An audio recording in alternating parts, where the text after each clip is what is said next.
इस विधानसभा में आज क्या माहौल आपको समझ में आया? खुशहाल माहौल है, सरकार बनने वाला माहौल है। माननीय योगी जी मुख्यमंत्री बनने जा रहे हैं, उसमें एक फूल मेरा भी लगने जा रहा है। इससे बढ़िया खुशनुमा माहौल और क्या होगा इस विधानसभा में कि मैं 5 साल वनवास जिसने काटा है, अब वनवास की ज़रूरत नहीं है। सीधे लखनऊ में हमारे इस विधानसभा के क्षेत्र देवता तुल्य भाई बहनों ने पहुंचाने का कार्य किया है। मुझे विश्वास है जो मेरे पास लोगों की आ रही हैं भावनाएं और जो उनका अपना आंकलन है उसके अनुसार मैं चुनाव जीत गया। तो आप जैसे कानपुर में 10 विधानसभाएं हैं, तो बीजेपी लगभग कितनी सीट निकाल रही है? देखिए हमारे उसमें तो 10 की 10 आ रही हैं। अच्छा हैं, लेकिन मैं अपनी विधानसभा का जो आंकलन मेरा हुआ देख रहे हो आप, जो ये सैकड़ों लोग हैं इन्होंने अपने अपने बूथों की बात बताई है और ये भी बताया है कि त्रिकोणात्मक चुनाव हो गया है। सबसे बड़ी बात है त्रिकोणात्मक चुनाव हो गया। वो कम ज़्यादा बात अलग है, जैसे पहले सेम टू सेम हो गया था। 41% हमें मिले थे, 44% 45% उन्हें मिले थे और पूरा एक तो सिस्टम भी बदल गया है। हुई है वही जो राम रच राखा को बढ़ावे भगवान ने जो रचा वो होगा। मुझे लगता है भगवान राम 14 वर्ष के लिए गए थे, मैं 5 वर्ष के बाद लौटा हूँ और मेरा तिलक भगवान श्री राम कर रहे हैं। भगवान श्री राम का मंदिर बन गया है। खाट में थे, अब ठाट में है। माननीय योगी जी की वजह से, माननीय मोदी जी की वजह से। अगर ये दोनों ना होते तो जज भी अगर निर्णय दे देता फिर भी मंदिर नहीं लोग बनने देते। जी, ये 500 साल पुराना मुद्दा है और ये आपकी सरकार में ये मुद्दा तय हुआ और मंदिर अब बन रहा है। इससे मतलब आप क्या देखते हैं कि जनता इस मुद्दे को लेकर आपको कितना वोट देगी? देखिए भारत एक राष्ट्रीय पार्टी है और धर्म को लेके चलती है। हम माँ वैष्णो देवी के लिए, हम बाबा अमरनाथ के लिए और हम भगवान राम के लिए, भगवान कृष्ण के लिए, भगवान शंकर के लिए। चूँकि मेरा जो उत्पत्ति है वो धर्म के हिसाब से है और धर्म के हिसाब से पूजक है।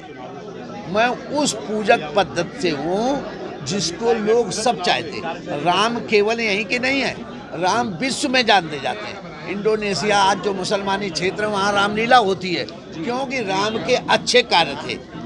इसी तरह से माननीय मोदी जी के अच्छे कार्य पर विदेश में मोदी मोदी कहते हैं और माननीय योगी जी के अच्छे कार्य से पूरे भारत में जब चुनाव में जाते हैं तो योगी योगी एक ही नारा लगता है।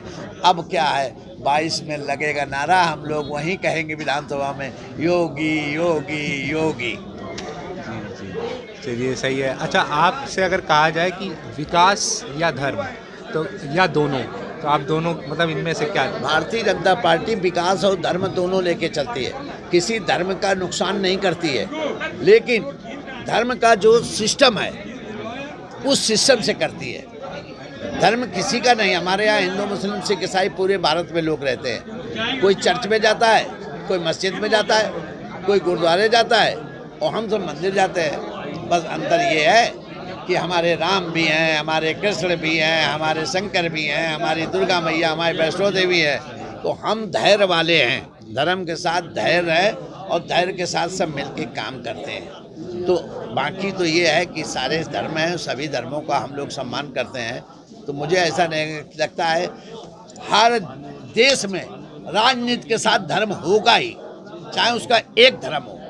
बगैर धर्म के काम में, बगैर परिवार के काम नहीं चल सकता है। और अगर जिला बनेगा तो जिला की सारी पद्धति बनती है, इसलिए धर्म को आप छोड़ ही नहीं सकते हैं। पूरे विश्व के किसी भी आप चले जाइए वहाँ भी कुछ न कुछ इसका प्रयोग होगा।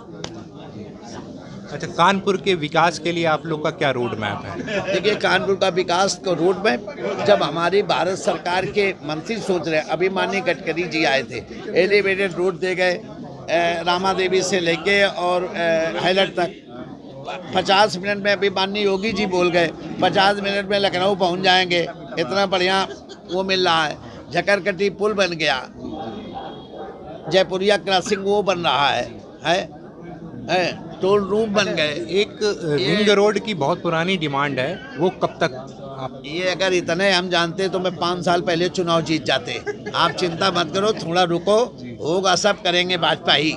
आप इसके लिए परेशान न हो। रिंग रोड भी बनेगा, चमचमाएगा। जब चप्पल पहनने वाला कानपुर से बैठ के मद्रास और बंगलौर और बॉम्बे जा रहा है, भारतीय जनता पार्टी के दिन लोग कहते थे कि प्लेन चलने लगे तो कानपुर का नाम हो जाए।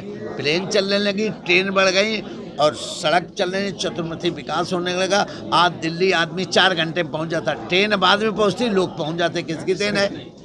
तो जब ये सब है, ये भारत है और ये भारत में भारतीय जनता पार्टी है और भारतीय जनता पार्टी कार्यकर्ता बन के आता है, चाय बेचने वाला बन जाता है, समझे। यहाँ तो गरीब आदमी जब ऊपर पहुँचता है तो उसे लगता है कि मैंने गरीबत कैसे जाके पैर न गए हुए भाई का जाने ऊपर भाई। माननीय मोदी जी ने क्या कहा था, मैं इसलिए गैस बेच रहा हूँ कि मेरी माँ जब लकड़ी से रोटी बनाती थी और धुआं हो जाता था, नहीं जलती थी, तो माँ को नहीं देखता पाता, तो वो और खांसी में उस समय टीबी की बीमारी हो जाती थी। उसको दूर करने के लिए पहला प्रयास। दूसरा प्रयास, माँ बहनों को शौचालय के दिया, इज्जत घर दिया। तीसरा प्रयास, माँ बहनों को पूरा अन्न दे दिया कि आपका आदमी कमाए न कमाए, लेकिन बेटा और तुम भूखी नहीं रहोगे। कोविड के समय बहुत चौथा प्रयास, आपको वैक्सीन दे दी, पैसा हो न हो। अमेरिका के लोग मरे, रूस के लोग मरे, जापान में परेशान हो गया, लेकिन भारत परेशान नहीं हुआ, फ्री वैक्सीन लग गई। प्रयास है और क्या कहने की बात है। बहुत बढ़िया, बहुत बढ़िया। अच्छा, एक मेरा मुद्दा ये रहेगा, कानपुर में जैसे IIT है, HBTI है, तो क्या आप लोग की तरफ से क्या प्रयास रहेगा कि कानपुर में IT हब बने? हमारे बड़े बड़े नेता हैं कानपुर में, हम तो अपनी विधानसभा के लिए कुछ सोचेंगे, बाकी ये बड़े वाले नेता सोचेंगे। टेक पार्क आप अपने क्षेत्र में भी मैं अपने क्षेत्र में जैसे बल्ला हॉस्पिटल है, हॉस्टल पे निगाह लगाएंगे। पानी की टंकी जो हमारे यहाँ पार्कों में नहीं है, तो हम पानी की टंकी का प्रयास करेंगे कि पानी पहुँच जाए। सड़कें हमारी जो 5 साल बनाई हुई निरी टूट गई, उनका सुंदरीकरण कराएंगे, वो बचे हुए कार्य कराएंगे। जहाँ जहाँ सीवर नहीं है वहाँ कराएंगे। हमने 1500 खंभे लगवाए थे, जहाँ खंभे कमी होगी वो करवाएंगे। विकास तो मेरा चेहरा है, रघुनंदन भदौरिया समझो विकास का चेहरा है। 2012 के पहले कुछ नहीं था यहाँ, 2012 के बाद जो आप देख रहे हैं ना, आप यहाँ आते तो सोचते यार जाने की जरूरत नहीं, कहाँ जाओगे, वहाँ गड्ढा है। तो आप जो सर्रा मार के यहाँ आए हो, ये मेरी देन है। पहले 2012 के पहले तो कानपुर बहुत दयनीय स्थिति में था और कहीं ना कहीं ये श्रेय जाता ही है सरकार को, तो ये है। पर आपकी तरफ से मैं फिर से कहूँगा, एक बार आप जैसे IT हब के लिए अगर आप अपने नेताओं में ये बात पहुँचा पाएँ, तो कानपुर के जितने भी बच्चे जो बाहर जाते हैं बेंगलोर या हैदराबाद, वो लोग यहीं पे ही रह के अगर काम कर पाएँ तो उनके लिए बहुत अच्छा हो। चिंता मत करो जी, हम लोग जब बैठेंगे निश्चित हमारे नेता हमसे ज़्यादा वो रखते हैं।